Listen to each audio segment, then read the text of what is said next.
ایک بھائی نے پوچھا ہے کہ اگر کرونا وائرس کا مریض وفات پا جاتا ہے تو اسے کیا غسل دے کر اس کی نماز جنازہ پڑھی جائے گی اور اسے مسلمانوں کی قبرستان میں دفن کیا جائے گا؟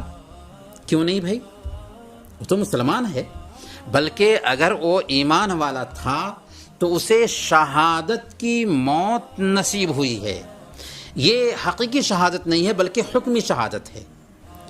اس لیے بچاؤ اختیار کرتے ہوئے، ظاہر سی بات ہے کہ بیماری متعدی لاحق ہوئی ہے، پھیلنے والی بیماری اس کو لاحق ہوئی تھی، تو بچاؤ اختیار کرتے ہوئے اس کو غسل دیا جائے گا، اسے کفنایا جائے گا اور اسے قبرستان میں دفن بھی کرنے کا اہتمام کیا جائے گا۔